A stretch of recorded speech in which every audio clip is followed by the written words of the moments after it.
Ya, terima kasih. Alhamdulillahirrahmanirrahim. Semoga Allah menerima semua bacaan dan semua doa kita pada hari ini.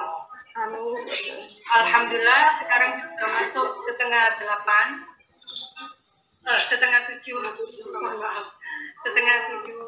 sore di sini di Indonesia pagi. Assalamualaikum Pak Lukman.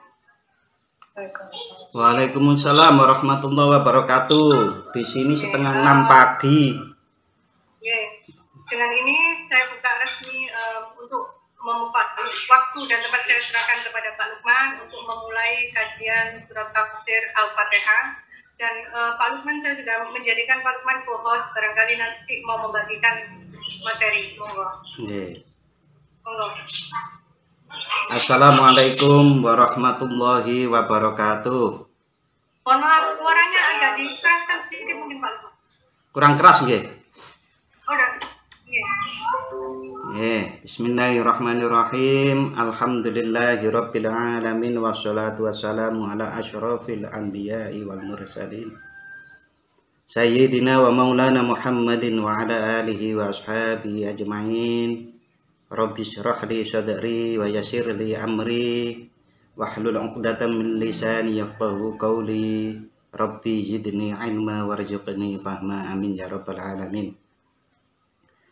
Ibu-ibu yang saya hormati, wabil khusus kepada Ibu Dewi dan semuanya saja, mudah-mudahan kita dikaruniai oleh Allah Subhanahu wa taala kesehatan dan tetapnya iman serta jembarnya padangi api atau kebahagiaan di dalam diri kita. Amin ya rabbal alamin. Sholawat serta salam semoga tetap terlimpahkan kepada Nabi Muhammad Sallallahu Alaihi Wasallam, Nabi akhir zaman, penutup para nabi. Kalau ada orang ngaku-ngaku nabi dimanapun tempatnya, maka kita tidak boleh percaya karena Rasulullah adalah nabi yang terakhir. Betapapun nanti orang yang mengaku menjadi nabi itu bisa membuat mukjizat karena Dajjal itu mukjizatnya juga luar biasa.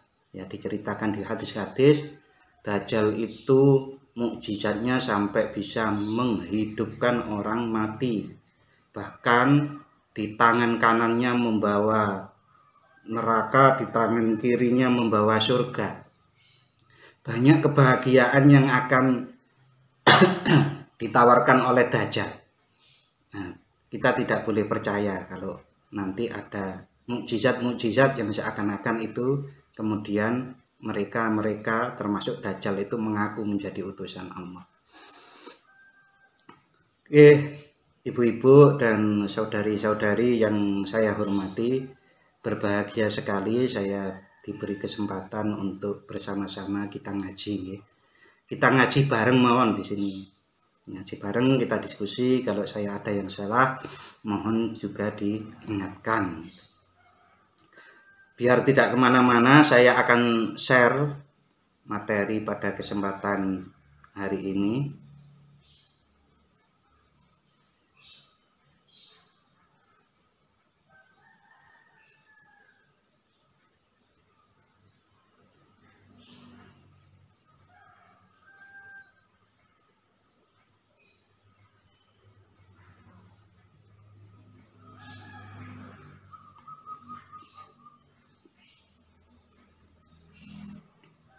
Kelihatan nggih ibu-ibu? Ya, kelihatan Pak. Bismillahirrahmanirrahim. Alhamdulillahirabbil alamin arrahmanirrahim maliki yaumiddin iyyaka na'budu wa iyyaka nasta'in ihdinas siratal mustaqim siratal ladzina an'amta 'alaihim ghairil maghdubi 'alaihim waladdallin. Amin. Pada kesempatan hari ini saya memberi judulnya begini, Al-Fatihah. Surat Al-Fatihah itu pintu gerbang kebahagiaan hidup.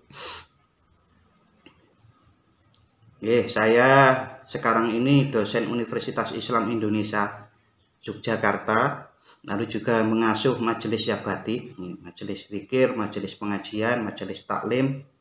Juga saya alumni dari Pondok Pesantren Bahrul Ulum Tambak Beras Jombang, yang itu juga alma maternya Bu Dewi dulu.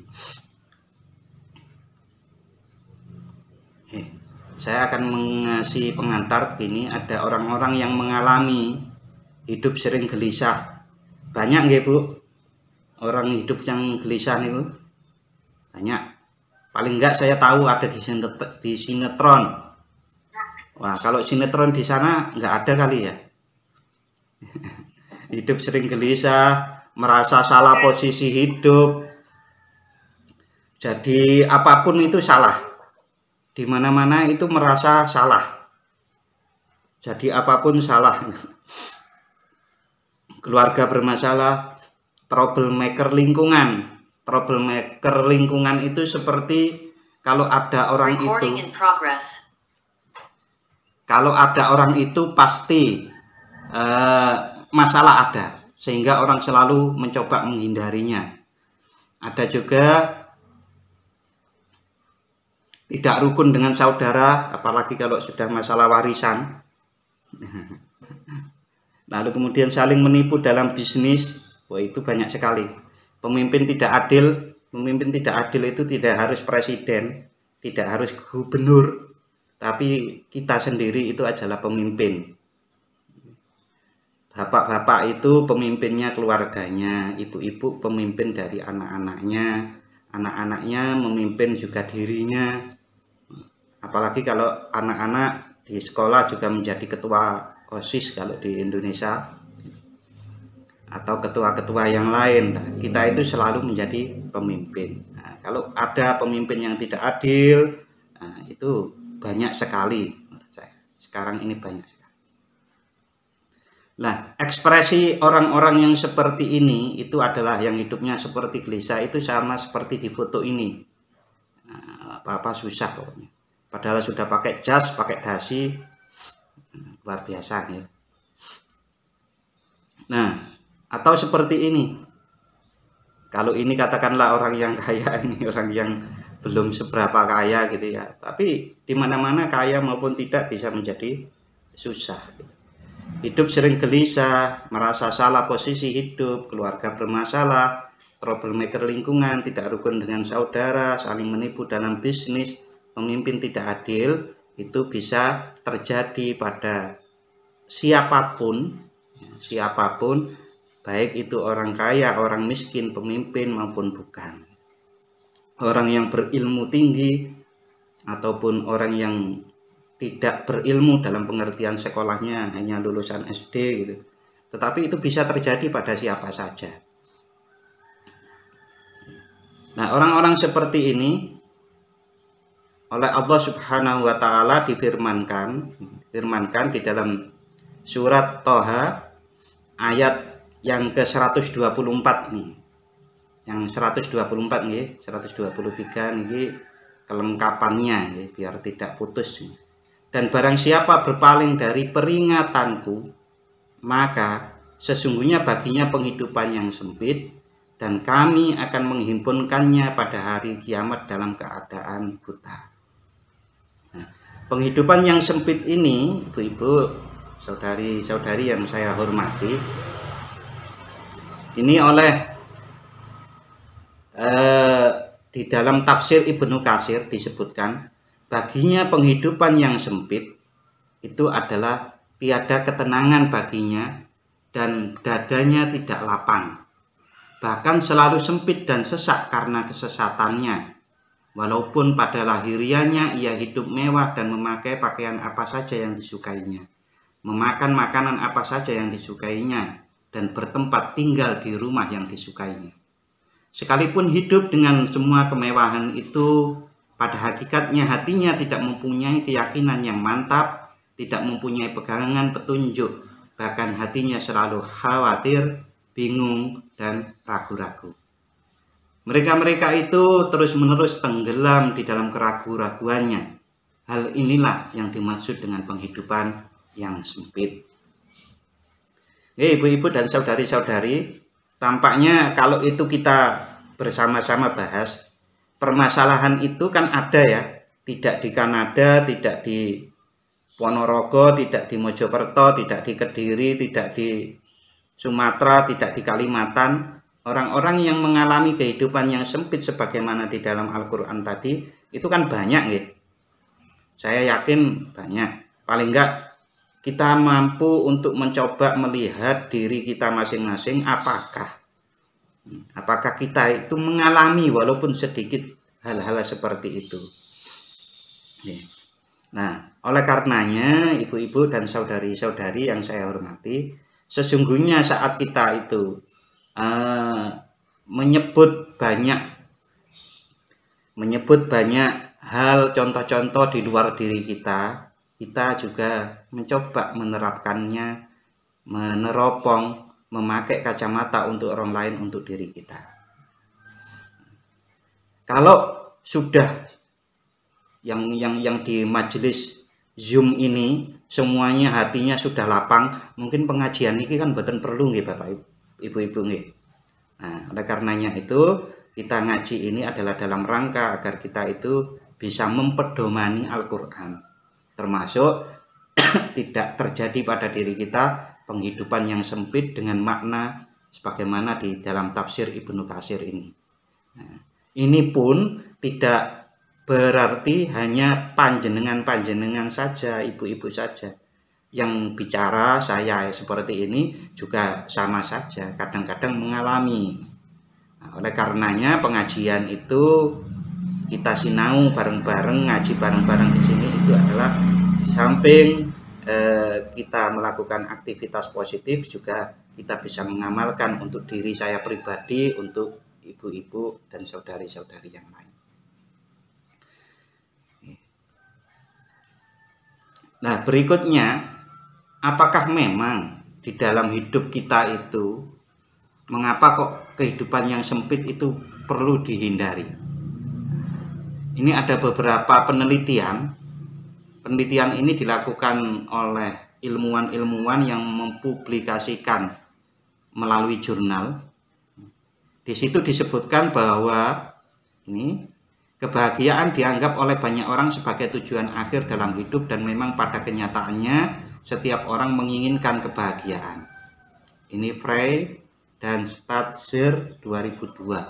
Frey pada tahun 2008 ini perkembangan pemikirannya menyatakan bahwa kebahagiaan menjadi salah satu masalah terpenting dalam kehidupan. Bahkan sudah menjadi deklarasi kemerdekaan di Amerika Serikat secara nyata, yang secara nyata menyatakan the pursuit of happiness sebagai hak yang abadi sejalan dengan kehidupan dan kebebasan. Nah, penelitian tentang kebahagiaan dalam hidup itu, bahwa faktor-faktor yang diidentifikasi dalam mempengaruhi kebahagiaan seseorang meliputi penghasilan, harapan, hubungan antar sesama manusia, iman, perilaku syukur, perilaku pro lingkungan, kesehatan, gender, modal sosial, dan budaya. Oke, saya tidak akan menerangkan hal-hal seperti ini, tetapi yang paling penting di sini bahwa kebahagiaan itu menjadi tujuan kita, tujuan hidup. Lalu bagaimana di dalam Al-Quran? Ya, di dalam Al-Quran sebagaimana diungkapkan tadi, bahwasanya kita itu hendaknya menghindari penghidupan yang sempit. Berarti kalau lapang berarti bahagia, kan seperti itu. Nah, pada kesempatan pagi hari ini kita akan membahas tentang Al-Fatihah. Surat Al-Fatihah itu pintu gerbang. Pintu gerbang untuk menggapai atau menyiapkan diri kita menerima anugerah kebahagiaan dari Allah Subhanahu wa Ta'ala.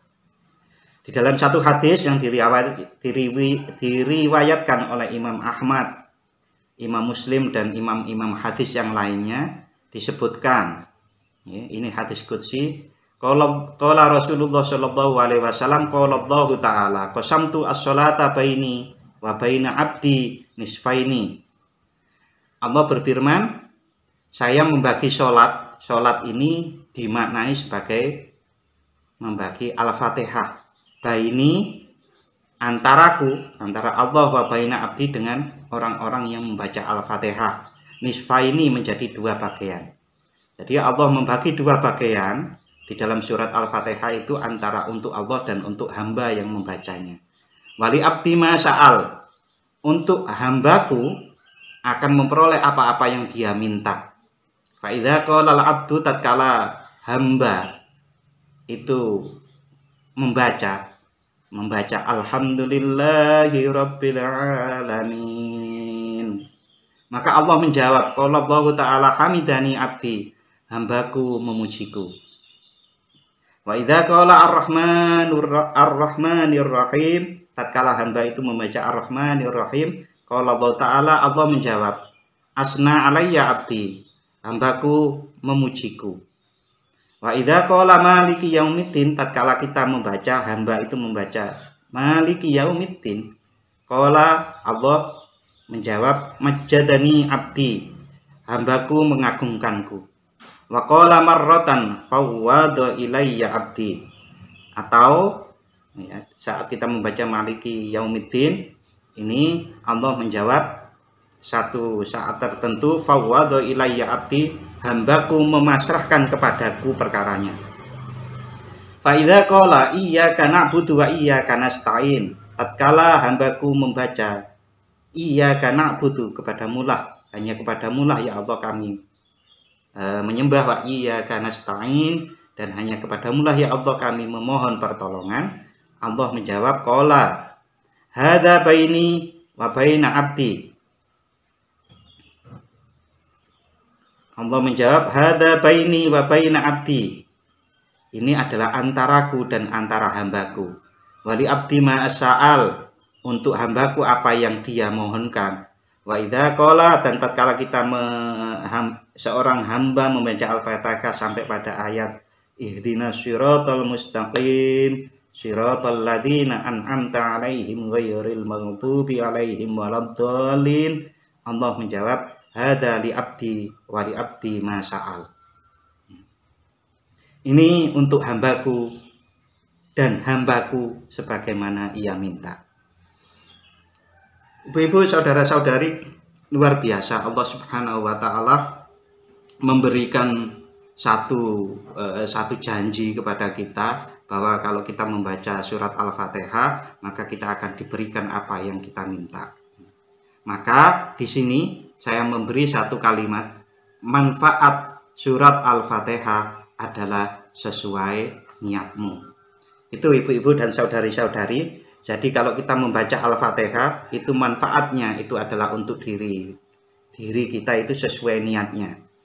Bahkan pernah ada satu peristiwa surat Al-Fatihah itu dibuat nyuwuk. Ya, sekarang sudah jarang orang nyuwuk gitu. Karena suwuknya mungkin tidak mandi, tidak mujarab, sehingga kemudian tidak nyuwuk. Nah, kita bisa mempraktekkan sebetulnya surat Al-Fatihah itu untuk kehidupan kita, untuk menyelesaikan kehidupan kita, permasalahan kehidupan kita. Satu, kalau umpamanya kita mengalami kesulitan rezeki, baca surat Al-Fatihah yang banyak. Di iyyaka na'budu wa iyyaka nasta'in, saat kita membaca iyyaka nasta'in, hanya kepadamulah ya Allah kami meminta, disitulah kita kerentekkan atau getarkan di dalam hati kita permohonan-permohonan kita masalah rezeki. Kalau kita mempunyai masalah apapun, keluarga, pekerjaan, bahkan jabatan, hubungan antara sesama manusia, kita bisa seperti itu. Hanya saja bacalah Al-Fatihah itu dengan sesungguh-sungguhnya atau sekhusuk-khusuknya Al-Fatihah itu. Karena tadi bahwa Al-Fatihah itu sebetulnya kita memuji Allah, mengagungkan Allah. Orang-orang yang mampu memuji dengan sesungguhnya Allah itu sebetulnya dia sudah mengalami pengalaman di dalam hidupnya yang luar biasa. Sesungguh-sungguhnya memuji ya. Saat kita mengatakan alhamdulillahirabbil alamin, segala puji bagi Allah, itu kalau orang yang belum mengalami penyelesaian kesulitan hidupnya, itu tentu dia tidak bisa mengatakan alhamdulillahirabbil alamin secara sungguh-sungguh. Contoh, kalau kita ditanya teman kita, gimana kabarnya Cak Lukman? Apik, alhamdulillah. Nah, itu berbeda saat saya alhamdulillah setelah hampir keserempet truk. Hampir keserempet truk itu, wah, saya tidak ada orang tanya bagaimana kabar saya, tapi saya akan membaca alhamdulillah. Itu dengan bergetar jiwa kita mengatakan alhamdulillah itu. Bedanya antara gambaran dua ini bisa kita jadikan apakah kita itu sudah bisa membaca surat Al-Fatihah sampai ke dalam jiwa atau tidak. Nah, seharusnya idealnya membaca surat Al-Fatihah itu adalah selalu idealnya selalu seperti kita hampir keserempet truk lalu selamat itu.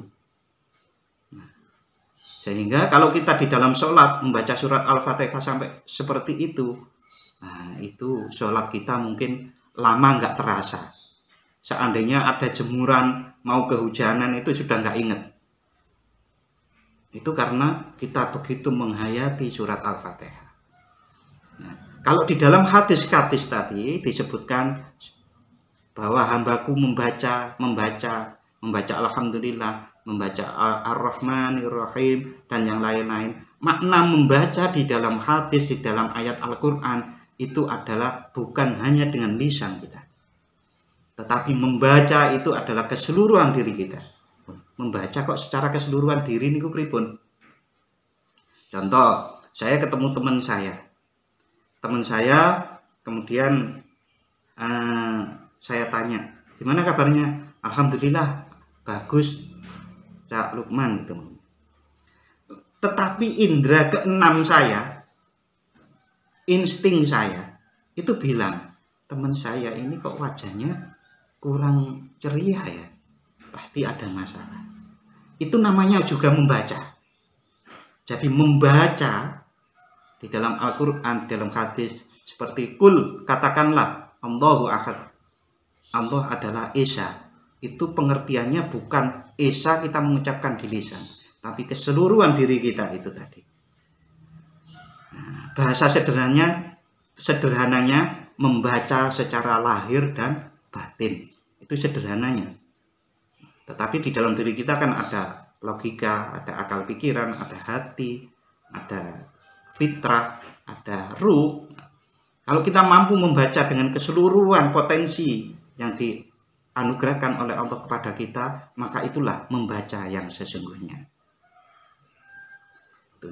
Berarti surat Al-Fatihah betul-betul bisa dijadikan gerbang untuk kebahagiaan diri kita, kebahagiaan keluarga kita, bahkan kebahagiaan tetangga kita, bahkan kebahagiaan orang tua kita atau nenek kita yang sudah meninggal.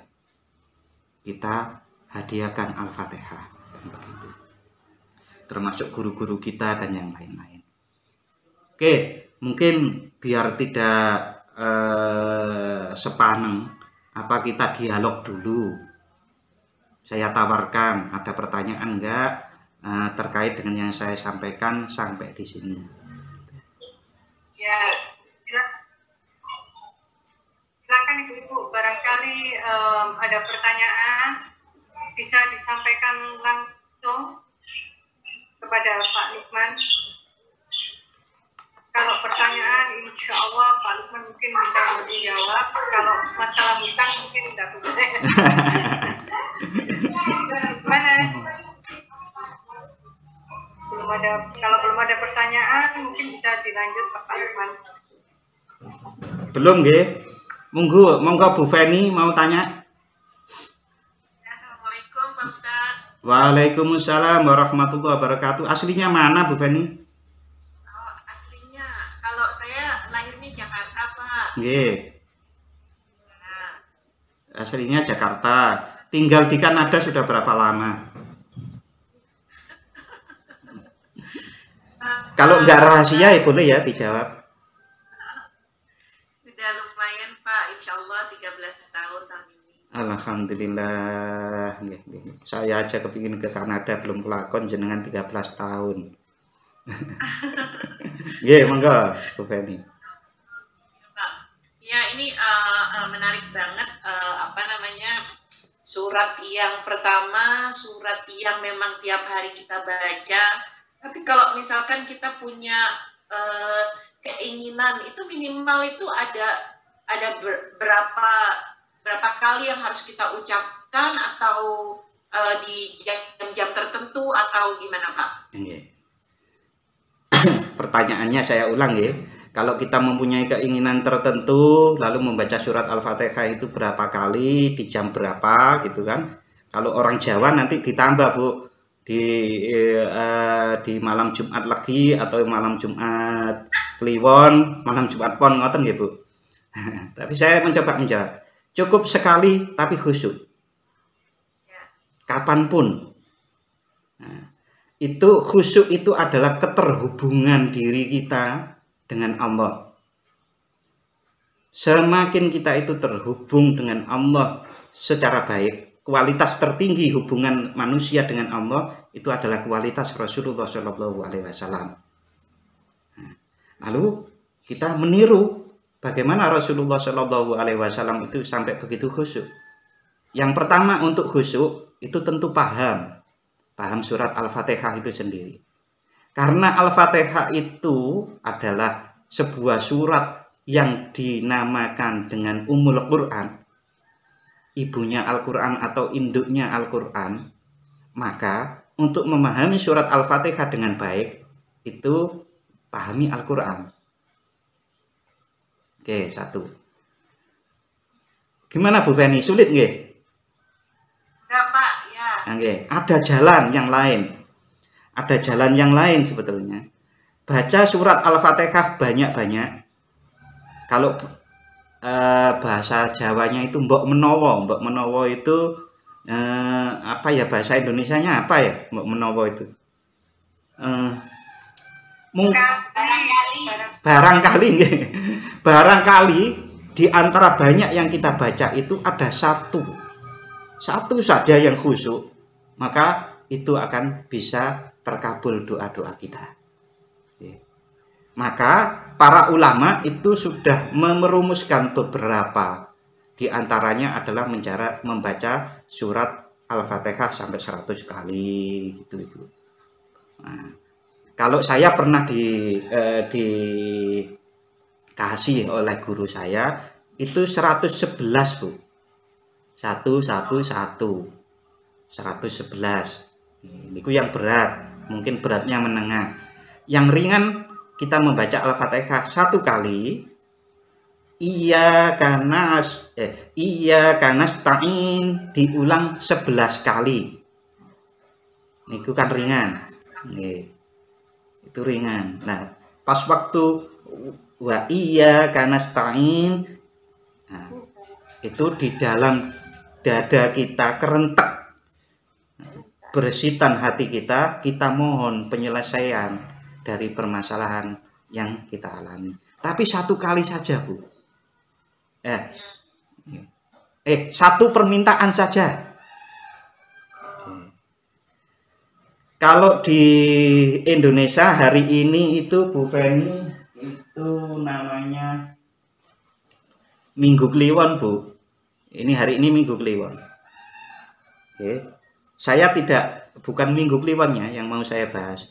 Kalau permasalahan rezeki Bu, itu bacalah surat Al-Fatihah tadi setelah sholat malam 2 rakaat, sholat hajat 2 rakaat, baca surat Al-Fatihah 111 kali itu, lalu kemudian iyyaka nasta'innya yang terakhir kali baca surat yang ke-111 itu dibaca wa iyyaka nasta'in 11 kali di dalam hati, mintanya 1 saja. Nah, itu malam Jumatnya Jumat Pon. Di Kanada juga ada kok malam Jumat Pon. Tinggal dicari di Google lalu ditulis malam Jumat Pon pada 1 bulan yang akan datang.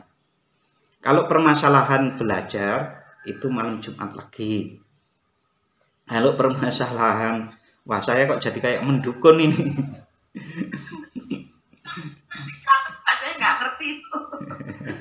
Nggih, nanti tanya sama Bu Dewi nanti.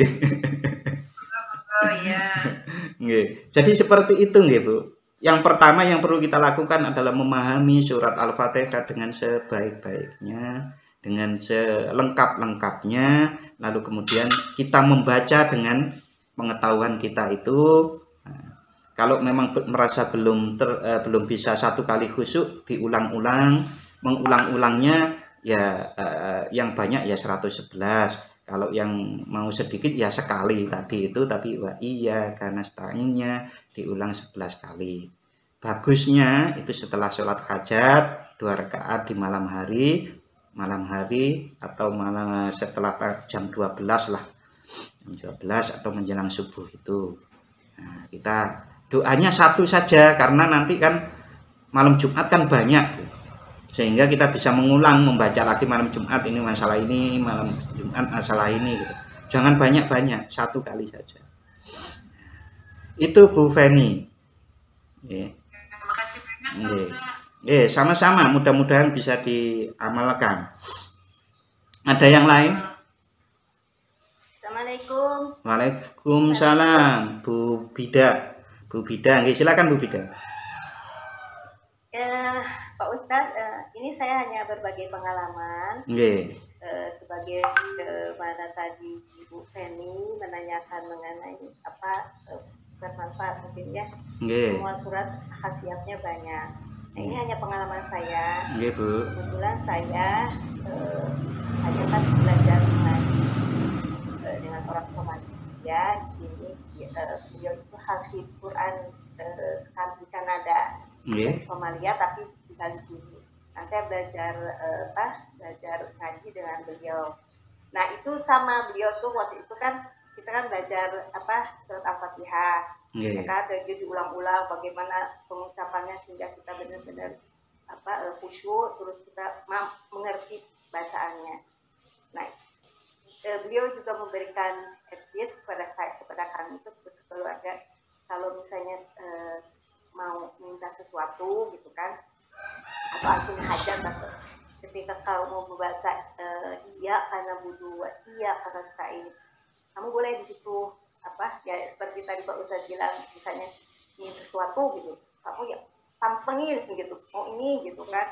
Nah itu, tapi dia beliau tuh tidak bilang harus malam ini, harus berapa kali gitu.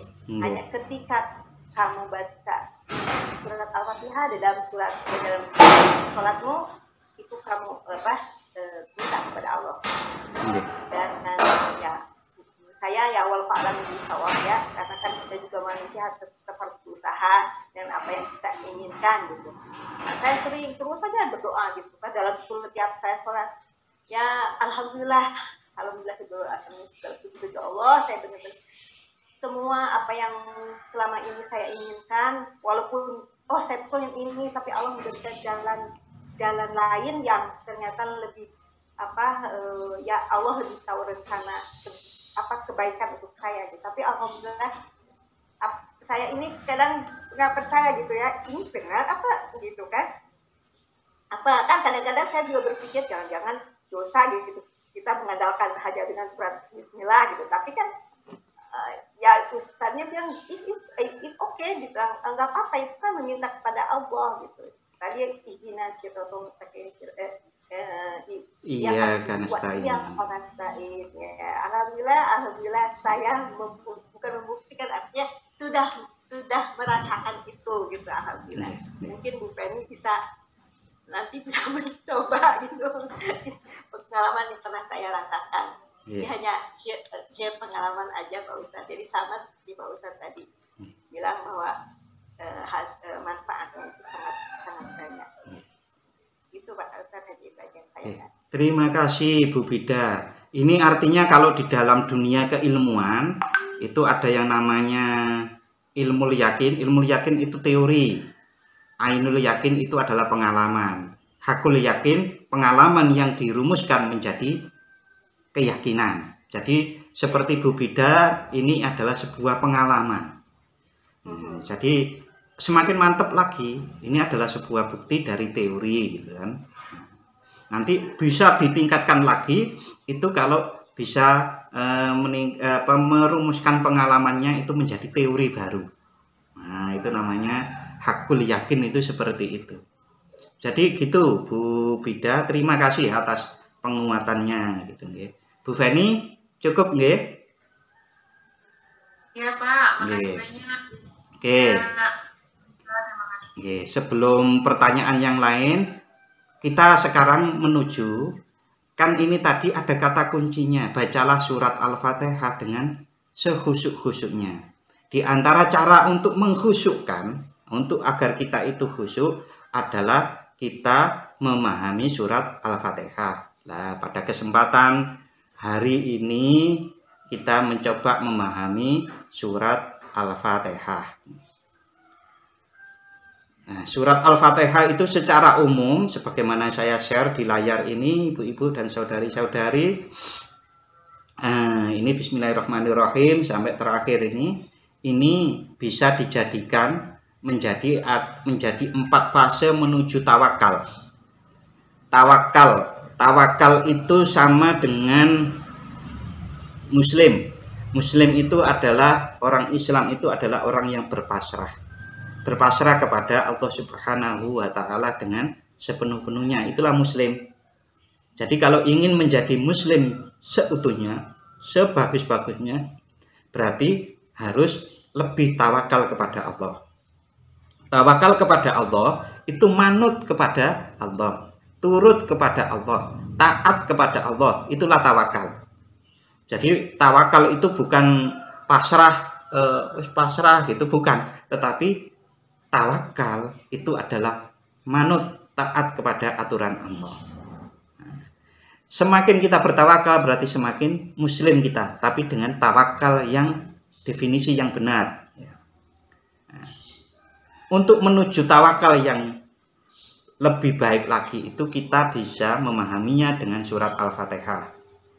Yang pertama, Alhamdulillahirabbil alamin arrahmanirrahim, itu berarti kita harus mampu bersyukur. Yang kedua, Maliki Yaumiddin, kita harus mampu sabar. Karena Maliki Yaumiddin itu Engkaulah ya Allah yang merajai hari kemudian. Berarti karena kita mengerti kalau hari kemudian itu adalah hari pertanggungan jawab kita, maka kita harus sabar. Sabar dalam ketaatan dan menjalani kehidupan, sabar dalam menghindari kemaksiatan. Lalu fase yang ketiga itu adalah iyyaka na'budu wa iyyaka nasta'in. Kalau kita itu sudah menyembah, hanya kepada Allah menyembah dan hanya kepada Allah kita itu memohon pertolongan, maka itu namanya ridho. Kalau sudah ridho, maka kita bisa bertawakal, yaitu menjalani petunjuk seperti para sholihin. Ya, itu di sini disebutkan ihdinas siratal mustaqim, ya Allah tunjukkanlah kami jalan yang lurus, yaitu siratal ladzina an'amta 'alaihim ghairil maghdubi 'alaihim waladdallin.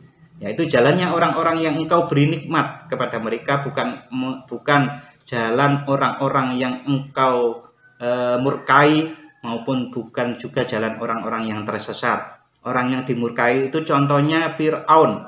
Orang yang tersesat itu seperti Korun, harta karun, Korun itu tersesat. Kalau Fir'aun itu orang yang dimurkai.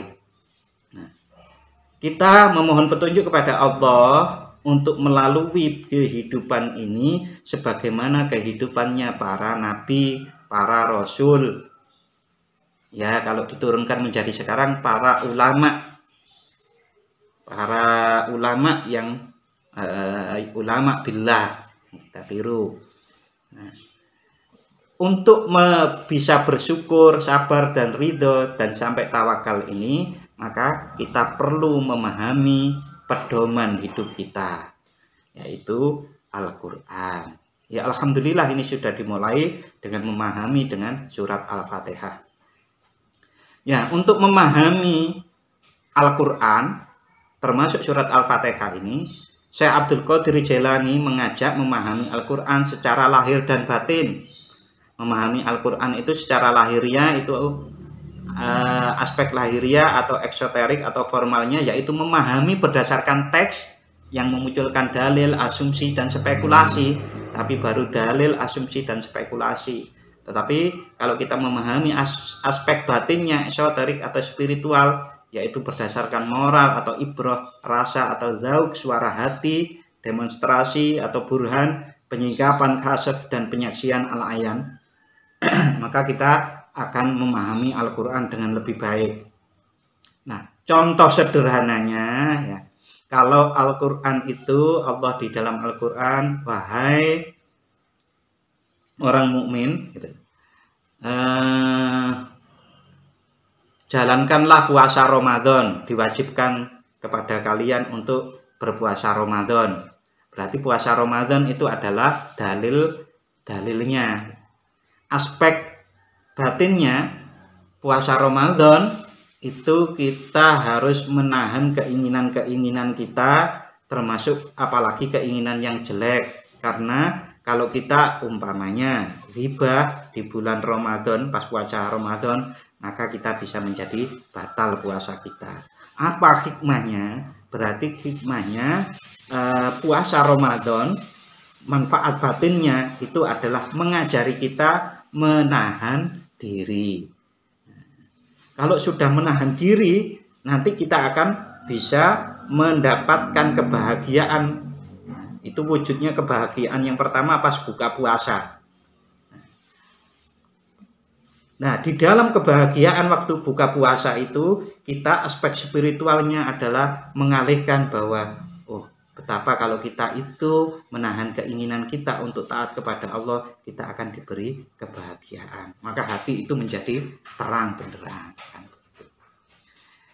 Jadi kalau memahami Al-Quran itu aspek lahiriah dan aspek batin. Nah, coba kita pahami bersama-sama surat Al-Fatihah.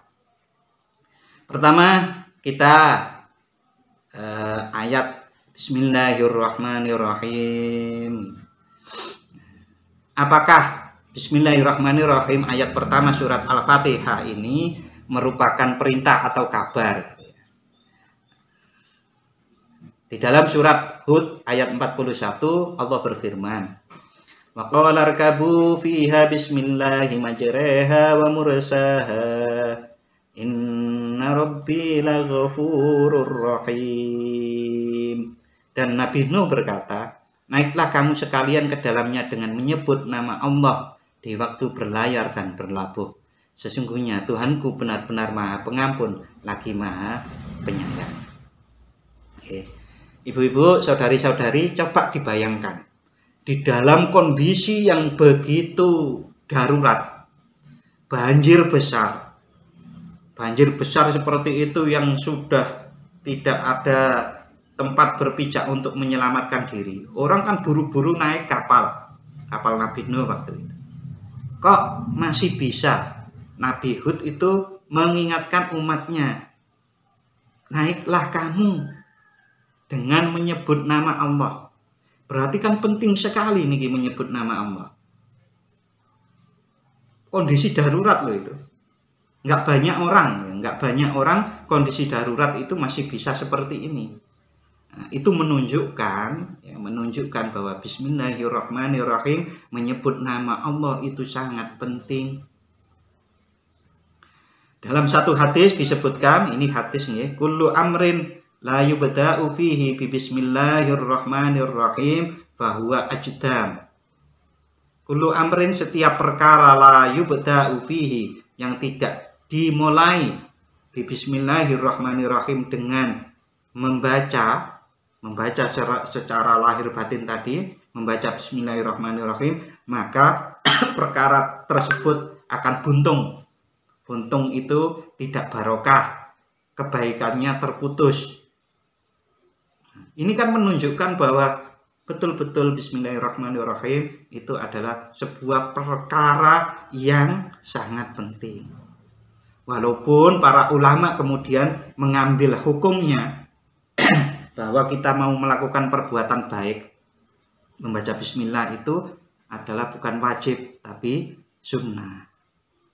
Tetapi itu sangat penting. Sampai surat ayat ayat pertama yang turun kepada Nabi Muhammad niku kan Iqra bismi rabbik. Niki Iqra bismi rabbikal ladzi khalaq. Aku memulai dengan menyebut asma Allah atau dengan nama Allah aku memulai. Itu pengertian bismillahirrahmanirrahim. Ayat pertama saja diturunkan kepada Nabi Muhammad itu Iqra bismi rabbik. Iqra itu bacalah, bismi rabbik itu dengan menyebut nama Tuhanmu. Ini dari ayat, dua ayat ini, Quran surat Hud ayat 41, lalu kemudian surat Al-Alaq yang ke ayat pertama, dan dengan hadis ini itu menunjukkan betapa pentingnya untuk mengucapkan secara lahir dan batin dalam memulai aktivitas kita, apapun itu. Itu pentingnya bismillahirrahmanirrahim. Mengapa bismillahirrahmanirrahim, menyebut nama Allah itu begitu penting? Karena menyebut nama Allah kok begitu penting? Karena ini di dalam surat Al-Isra ayat 32 sampai 34 Allah menyebutkan seperti ini. Wallahul ladzi la ilaha illa huwa alimul ghaibi wasyahadah huwar rahmanur rahim. Wallahul ladzi la ilaha illa huwal malikul quddus. Wallahul ladzi la ilaha illa huwal malikul quddus. Assalamul mu'minul muhaiminul azizul jabbarul mutakabbir. Subhanallahi amma yusyrikun.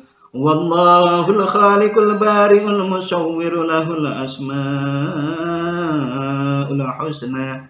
Yusabbihu lahu ma fis samawati wal ardh wa huwal azizul hakim. Yang artinya dialah Allah yang tiada Tuhan yang berhak disembah selain Dia, yang mengetahui yang gaib dan yang nyata. Dialah yang maha pemurah lagi maha penyayang.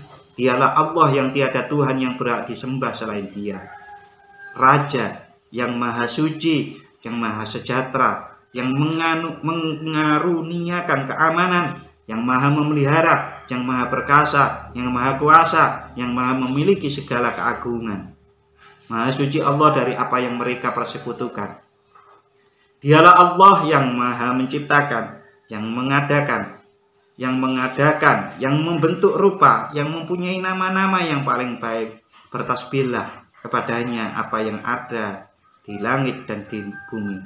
Dan dialah yang maha perkasa dan lagi maha bijaksana. Pentingnya menyebut nama Allah karena Allah Tuhan kita itu segala-galanya. Segala-galanya, maha bijaksana, maha mengetahui, maha pemberi rezeki, dan seterusnya. Nah, kalau disimpulkan menjadi 7, maka Allah ini kalau disimpulkan menjadi 7, maka kita bisa memahaminya melalui yang sering kita sebut lillahi ta'ala, billahi, ma'allahi, fillah, alallah, minallah, ilallah. Ini ada 7 ya. Lillah, billah, ma'allah, fillah, alallah, minallah, dan ilallah. Lillah itu ya lillahi ta'ala. Kita melakukan segala aktivitas kebaikan itu ya karena Allah. Karena Allah yang memerintahkan kepada kita. Kita sholat, kita bekerja. Lillahi ta'ala karena Allah memerintahkan kita bekerja. Billah itu seperti ucapan kita. La haula wa la quwwata illa billah. Berarti billah itu kita tidak bisa menjalankan sesuatu aktivitas kebaikan apapun atau menghindarkan dari kemaksiatan kecuali kalau Allah menolong kita. Ma'allah itu Allah berserta kita. Seperti innallaha ma'as-sabirin. Innallaha sesungguhnya Allah beserta orang-orang yang sabar. Berarti kita itu kalau sabar melakukan kebaikan tadi kita beserta Allah. Nah, fillah itu selalu di dalam pertolongan Allah, seperti hadis fi aunillah, di dalam pertolongan Allah.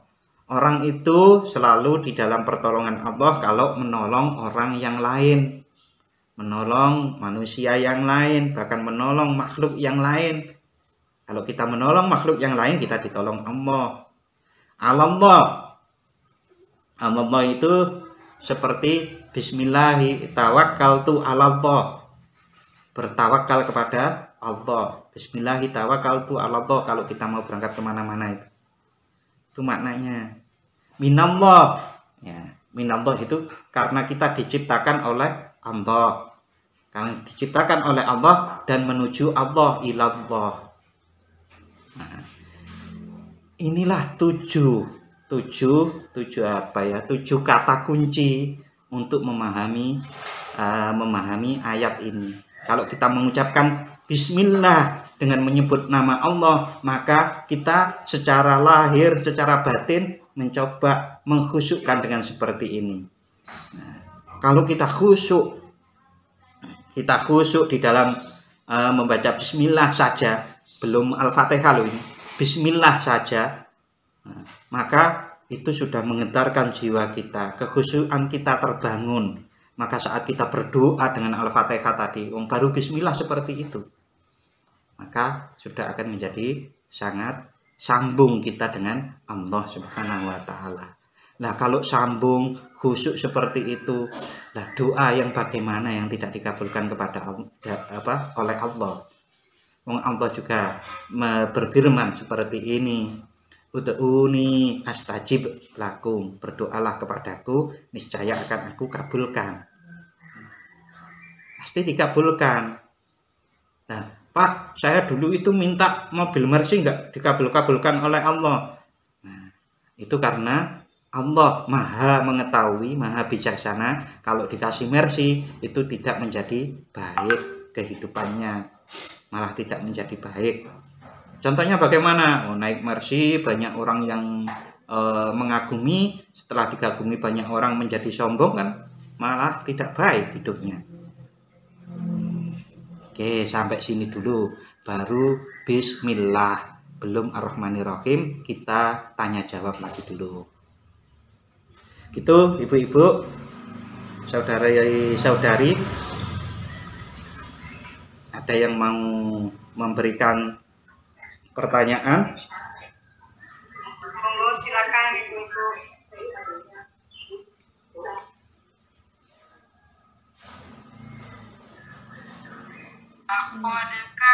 Assalamualaikum Pak Ustadz Lukman. Waalaikumsalam Bu Puji, nggih.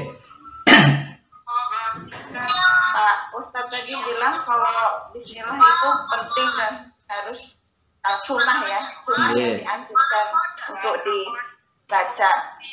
Kalau kalau di sholat berjamaah kan ada imam yang baca bismillah, ada juga yang tidak membaca. Itu bagaimana ya pemahamannya? Nah, penjelasannya demikian. Matur nuwun. Assalamualaikum. Waalaikumsalam warahmatullahi wabarakatuh. Bu Puji Ardani menanyakan, kalau dari tadi dijelaskan bahwa Bismillahirrahmanirrahim itu begitu pentingnya, tapi mengapa kalau di dalam sholat itu ada yang tidak membaca bismillah, imam itu tidak membaca bismillah? Nah, begini Ibu Puji, dan mungkin bisa yang lain-lain nanti memberikan penguatan-penguatan. Bismillahirrahmanirrahim itu menurut para ulama ya, kalau di hadis itu ada yang menyebutkan bahwa Rasulullah Shallallahu Alaihi Wasallam itu waktu sholat, itu sholat yang dibaca, surat yang dibaca itu adalah Alhamdulillahirabbil alamin. Jadi tidak memakai bismillah. Itu hadis seperti itu. Tetapi ada hadis yang lain. Hadis yang lain, Rasulullah Shallallahu Alaihi Wasallam itu membaca Al-Fatihah di dalam sholat. Lalu di hadis yang lain disebutkan bahwa bismillah itu termasuk salah satu ayat dari surat Al-Fatihah. Nah, dari hadis-hadis seperti ini Kemudian para ulama yang mujtahid itu berbeda pendapat. Ada yang mewajibkan surat Al-Fatihah di dalam sholat itu, tetapi ada ulama yang tidak. Nah, oke, jadi begini, kalau ada dua perbedaan hukum dari para ulama mujtahid, dari ulama mujtahid itu seperti Imam Syafi'i, Imam Maliki, Imam Hanafi, Imam Hambali, dan yang lain-lain, itu ada 9 atau 7. Nah, itu kita sikapnya bagaimana? Karena kita bukan mujtahid, kita ikut saja salah satunya, yang mantap yang mana. Bagi kita, karena kita itu mengikut saja, maka kita pasti mendapatkan benar. Bagi mujtahidnya, kalau hasil ijtihad atau penggalian hukumnya itu salah, mereka dapat 1. Maknanya apa? Setiap kesungguhan dalam memahami agama Allah itu pasti berpahala walaupun salah. Maknanya seperti itu. Orang sungguh-sungguh walaupun salah itu pasti ada nilainya. Itu seperti kalau kita belajar dulu, Bu. Barangkali di sini ada dosen, ada guru. Kan kita tidak hanya melihat sebuah hasil yang dihasilkan oleh murid maupun mahasiswa kita, tetapi kita juga menilai prosesnya. Ada penilaian hasil, ada penilaian proses. Begitu. Jadi kita cukup mengikuti salah satu yang mantap, Bu Puji dan yang lain-lain, ya. Yang mana yang mantap. Tetapi coba rasakan dengan batin kita. Rasakan dengan batin kita. Setelah saya jelaskan tentang surat Hud, bahwa Nabi Nuh saja pada waktu gawat darurat, banjir besar, mau naik kapal, itu masih mengatakan kepada orang-orang yang mau naik kapal, baca bismillah. Rasulullah Shallallahu Alaihi Wasallam saat mendapatkan ayat yang pertama kali, wahyu yang pertama kali, itu saja Iqra bismi rabbik. Bahkan disebutkan di dalam hadis tentang wahyu yang pertama itu, Rasulullah sampai 3 kali Iqra, kata malaikat Jibril, Iqra. Itu kan Rasulullah belum menirukan, tapi saat malaikat Jibril mengatakan Iqra bismi rabbikal ladzi khalaq, bacalah dengan menyebut nama Tuhanmu, maka Rasulullah menerima wahyu itu yang pertama. Kalau kita pahami dari itu saja, secara batin kita, rasa kita milih yang mana, Bu? Bismillahnya kita tinggalkan walaupun ada yang berpendapat seperti itu. Kalau saya baca, saya keraskan, karena saya mantap seperti itu. Tetapi sekali lagi ya, siapapun yang mengikuti madhab pendapat-pendapat para ulama itu tidak salah. Begitu Bu Puji, bisa diterima. Kalau ya ini sudah pengalaman pribadi yang saya sebutkan terakhir. Karena pengalaman pribadi saya begitu, wah, ternyata bismillah itu begitu luar biasanya, kok dadak ditinggal-tinggal. Nah, itu pribadi. Tapi boleh sah sholatnya, sah. Monggo yang lain silakan. Ini Bu Bida sudah unmute. Assalamualaikum. Waalaikumsalam. Silakan Bu Bida. Yeah. Tanya lagi ya Pak Ustadz, gak apa-apa. Yeah. Ini saya mengenai bismillah lagi. Saya itu kan pernah baca cerita mengenai Nabi Sulaiman ya. Yeah. Nabi Sulaiman membuat surat kepada itu yang Ratu Bilqis. Ya, Ratu Bilqis itu. Nabi Sulaiman itu dalam suratnya diawali dengan Bismillahirrahmanirrahim, ya, dengan nama Allah, yang sehingga Ratu Bilqis itu merasa tersentuh hatinya. Yeah. Nah, ini pengalaman saya. Jadi saya sekarang tuh hanya ingin bukan mengikuti apa namanya yang mengikuti mungkin. Jadi saya sedikit biasanya saya kalau ke SMS atau saya WA ke teman saudara kayak assalamualaikum warahmatullahi wabarakatuh. Ini mungkin sama dua-duanya juga bagus ya. Coba saya terinspirasi dari Nabi Sulaiman itu, jadi saya sekarang kalau misalnya saya menyapa teman atau saudara, saya pakai Bismillah atau Bismillahirrahmanirrahim atau sama juga Assalamualaikum. Itu nggak apa-apa kan Pak Ustadz? Kira-kira bagaimana? Ya malah bagus Bu Bida. Malah bagus. Saya ini pengalaman ya. Saya kalau ada salam di WA, chat gitu Assalamualaikum ya saya jawab Waalaikumsalam. Tetapi tidak hanya sekedar menjawab Bu Bida ya. Kita bayangkan bahwa Waalaikumsalam itu betul-betul dari jiwa kita, dari hati kita, kita mendoakan orang yang kita jawab salamnya. Gitu. Ya seperti tadi saya menyatakan bahwa kita itu mengatakan sesuatu, Allah memerintahkan mengatakan seperti kul huwallahu ahad, kul a'udzu birabbil falaq, kul katakanlah itu. Trikul istilahnya, 3 kul itu katakanlah itu adalah kita tidak hanya mengatakan dengan lisan kita, tidak hanya menulis kata-kata, tetapi keseluruhan jiwa kita itu kita munculkan gitu kan. Ya. Itu namanya khusyuk. Lah saat khusyuk itu maka itu sangat luar biasa. Bahkan di dalam satu hadis disebutkan sesungguhnya Allah itu tidak melihat, menilai rupa kamu, bentuk kamu gitu, tapi Allah menilai hati kamu gitu.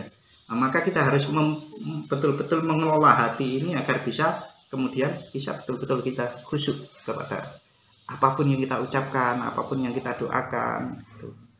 Termasuk apapun yang kita chatkan itu dengan kesungguhan hati. Nah, di antara jalannya memahami rumusnya dengan 7 tadi itu, yang lillah billah ma'allah fillah tadi itu sampai seterusnya. Nanti materinya bisa dibagi nggih Bu Dewi.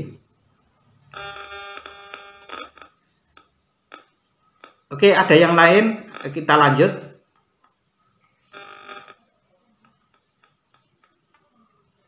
Kita lanjut atau ada yang lain?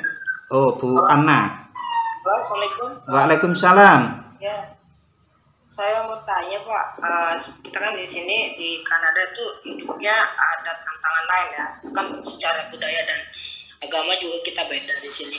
Yeah. Saya mau minta doa apa yang paling makbul kalau misalnya kita lagi menghadapi tantangannya kayak di pekerjaan itu, ya seperti kayak di sini tuh kan kita itu minority kan Pak, jadi nggak seperti di Indonesia kita majority, makanya apa-apa juga gampang di sana. Kalau di sini kita itu minority dan cenderung tidak ya walaupun ada hak-hak manusia, hak asasi manusia di sini, tapi karena kita kayak minority visible itu jadi nggak susah gitu loh Pak untuk mengekspresikan bahwa kita itu tidak diperlakukan dengan adil.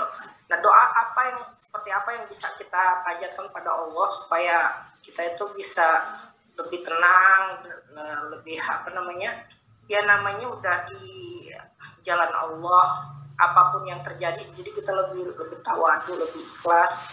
Doa apa yang bisa kita lakukan kepada Allah Pak? Jadi, terima kasih. Bu Anna. Jadi doa itu seperti saya ulang di awal tadi ya. Kita doa itu yang penting khusyuknya. Apapun yang kita baca itu landasannya khusyuk.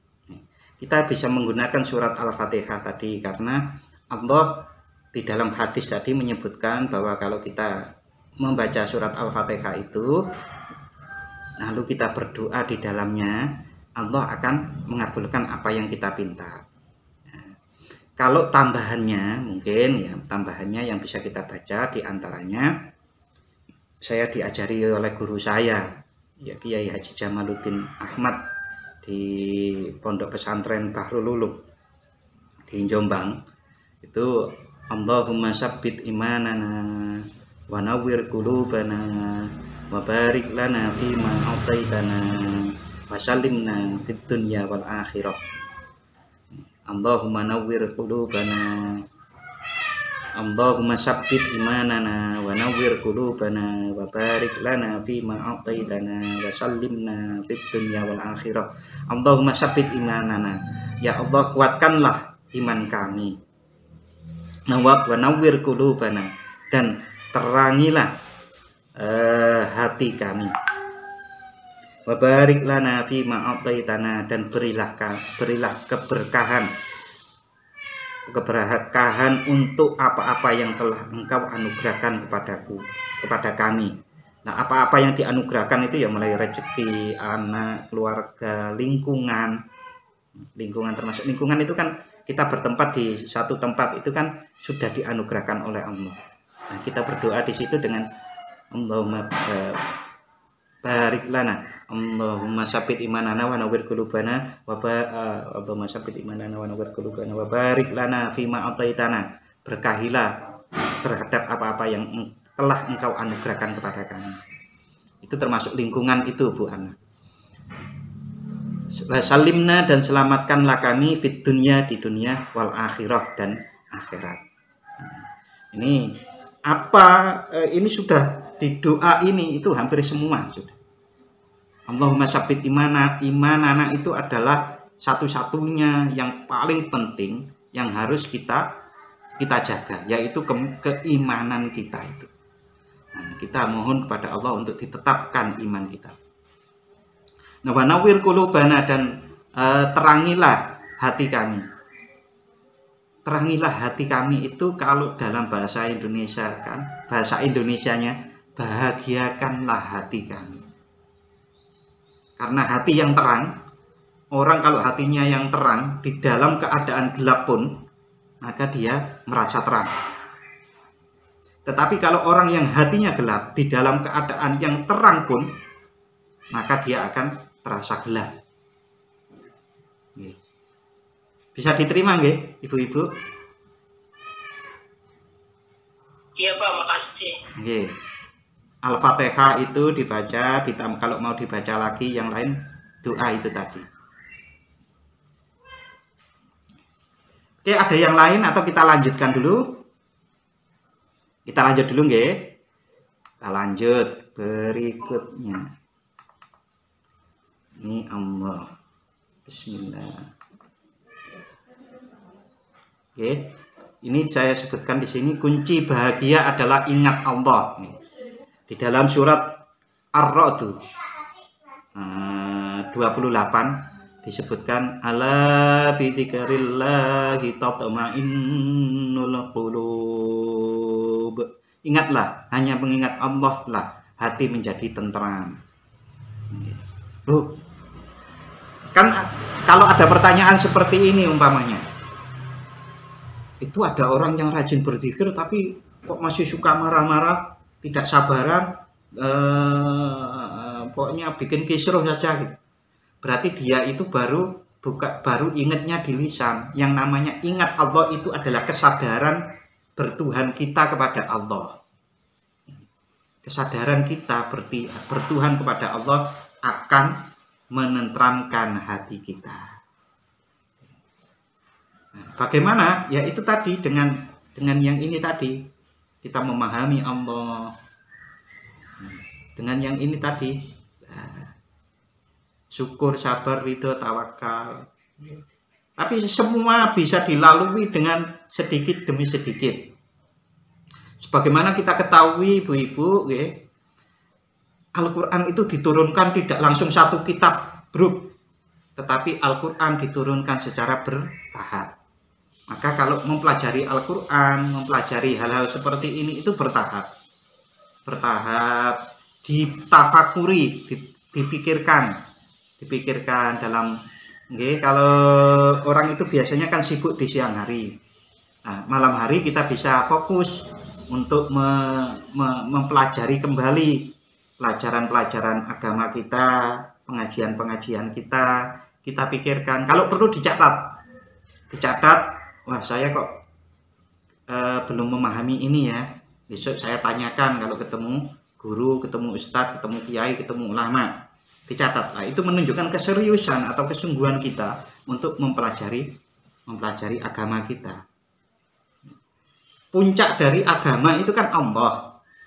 Maka kalau kita ingat Allah, sadar Allah, berarti sadar bagaimana kita beragama, bertuhan, maka akan menenteramkan jiwa kita.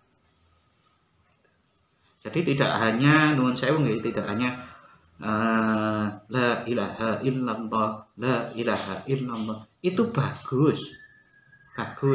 Tetapi ada tingkatannya bagus itu. Yang lebih bagus lagi itu adalah la ilaha illallah sambil meneteskan air mata, sambil khusyuk, jiwa kita bergetar. Bahkan waktu tertentu kita membaca la ilaha illallah, kita ingin bersujud kepada Allah, mengakui sesungguhnya Allah lah hanya Tuhan kita, Allah lah yang menciptakan kita.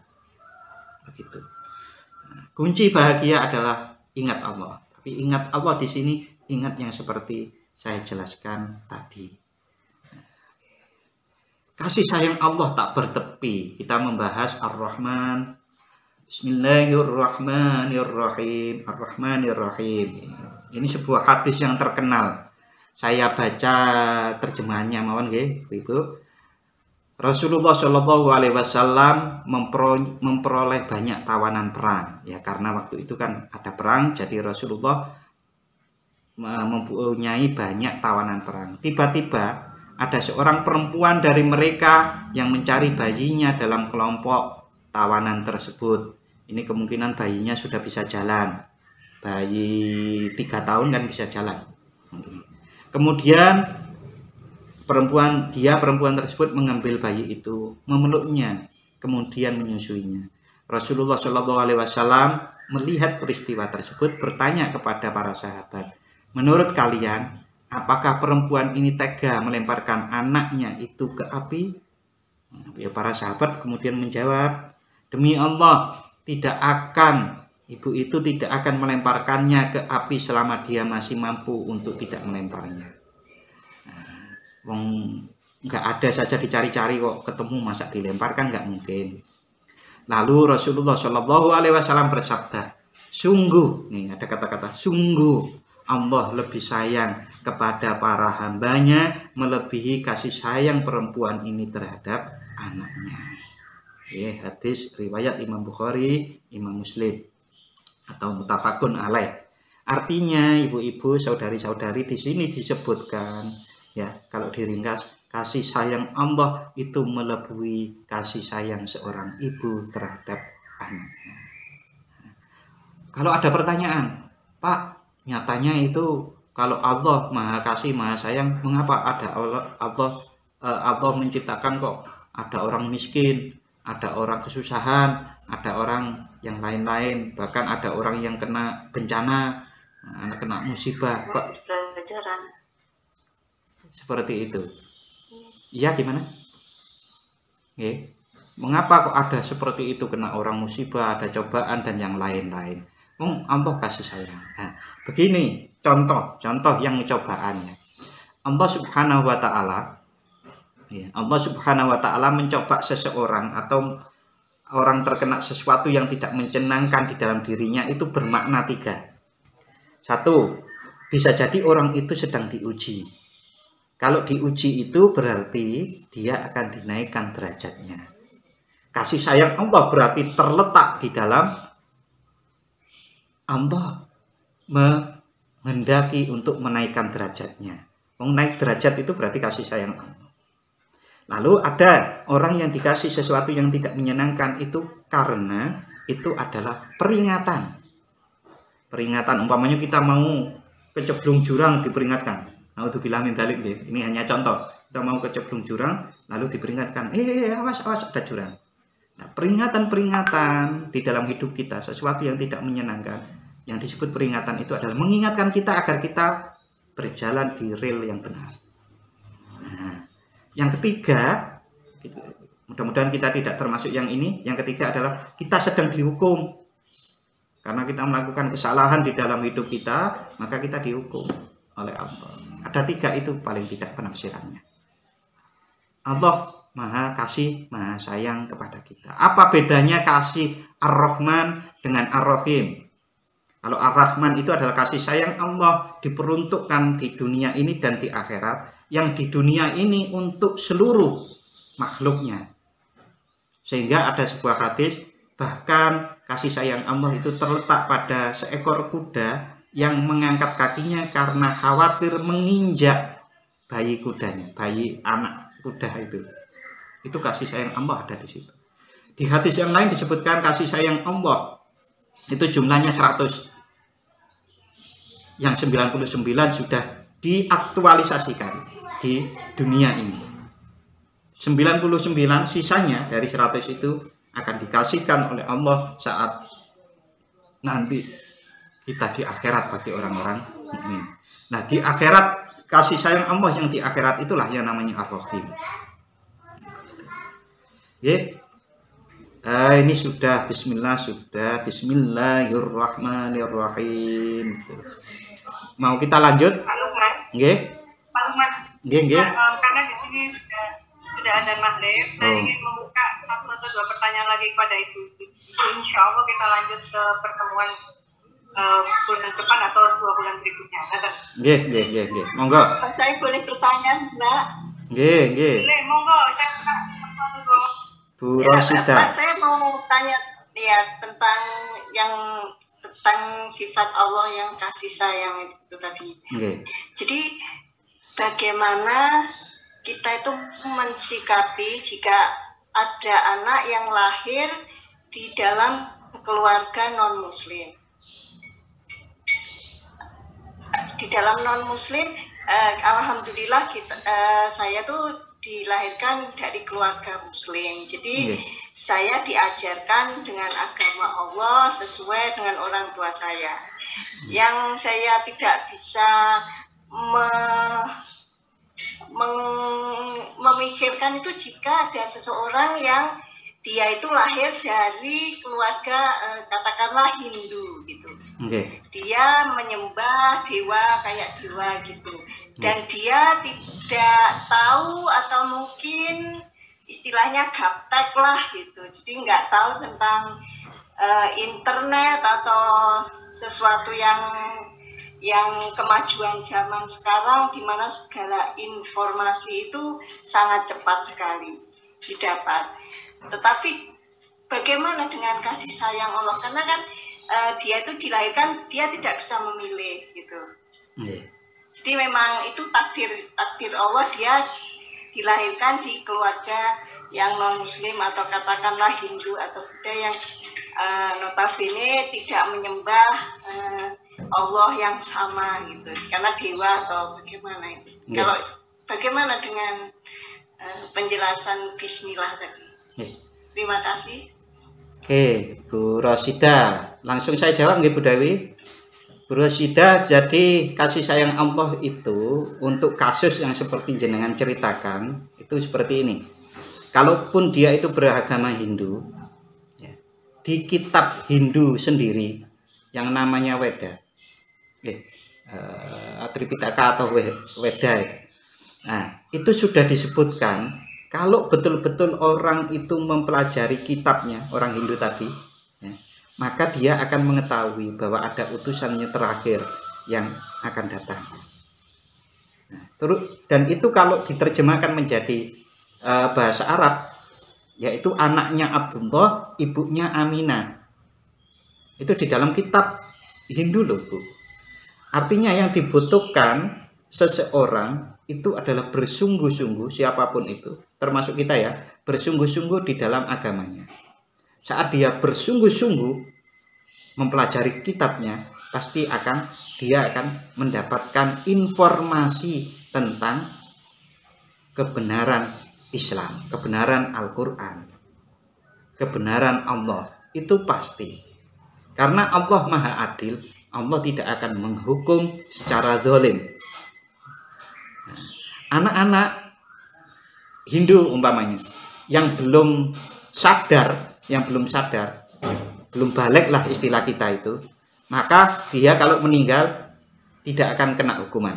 Tetapi kalau dia sudah akalnya, sudah balik, sudah bisa belajar, kok tidak mempelajari agamanya, maka dan tidak menemukan kebenaran tadi, maka dia salah. Nah, kasih sayang Allah itu runtutannya diberikan melalui bahwa di kitab mereka itu pun ada kebenaran, informasi kebenaran tentang Islam. Tinggal kalau orang beragama lalu tidak mempelajari pedoman hidupnya yang ada di kitab itu kan nggak pas ya. Yang pas itu adalah kalau seseorang yang beragama pasti juga mencoba memahami kitabnya secara sungguh-sungguh. Nah, sungguh-sungguh itu ya bentuknya tiap hari kita kaji, kita coba pahami. Nah, begitu Bu Rosida. Kalau memang belum mampu saya menjelaskan, mohon maaf, mungkin bisa kita lanjutkan di pertemuan berikutnya, Bu Dewi, insya Allah. Bagaimana Bu Rosida?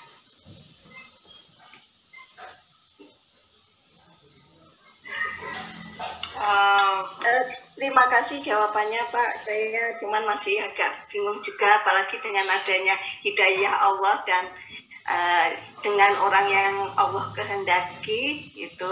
Jadi saya masih agak bingung juga gitu. Insya Allah nanti kapan-kapan kita jelaskan. Saya kesitunya saya belum sampai mungkin. Itu ada di. Terima kasih banyak. Ada di surat 10 ayat 100 nggih. Jadi surat 10 ayat 100. Surat 10 ayat 100 itu surat Yunus ayat 100. Di situ bahwa Allah lah yang mengizinkan seseorang itu beriman. Allah akan menimpakan kemurkaan bagi orang-orang yang tidak mempergunakan akal pikirnya. Nah, kalau orang tidak mau berpikir ya hubungannya dengan izin Allah mendapatkan hidayah tadi. Nyatanya banyak orang yang mu'alaf karena kemampuan berpikirnya. Ilmuwan itu dari Kanada juga ada sepertinya ya. Ilmuwan yang mu'alaf karena sungguh-sungguh menggunakan akal pikirannya untuk menemukan kebenaran. Jadi kuncinya kalau orang itu mendapatkan hidayah, kuncinya adalah dia sejak awal itu memang ingin mencari kebenaran. Biasanya gitu. Allah itu menunjukkan jalan untuk akhirnya sampai kepada kebenaran Islam itu.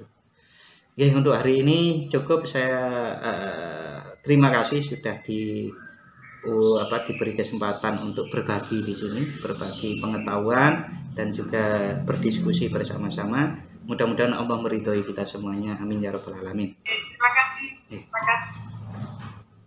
Ustaz Lukman, insya Allah akan ada sesi selanjutnya untuk melanjutkan tafsir Al-Fatihah. Semoga sedikit pengetahuan hari ini bisa benar-benar sedikit membuka pintu gerbang kebahagiaan dengan Al-Fatihah. Amin, amin, amin ya rabbal alamin. Banyak anaknya, mohon maaf. Ya, dengan demikian pengajian Muslimah Siar Montreal hari ini saya tutup dulu karena mengingat sudah maghrib, sudah 14 yang lalu. Insya Allah kita akan bertemu lagi di lain kesempatan. Terima kasih banyak Ustaz Lukman yang telah bersedia mengisi. Demikian saya tutup acara ini. Alhamdulillahirabbil alamin. Wassalamualaikum warahmatullahi wabarakatuh. Waalaikumsalam warahmatullahi wabarakatuh. Makasih. Terima kasih banyak Pak Lukman sami-sami atas pencerahannya hari ini. Sami-sami. Semuanya. Saya live dulu nggih.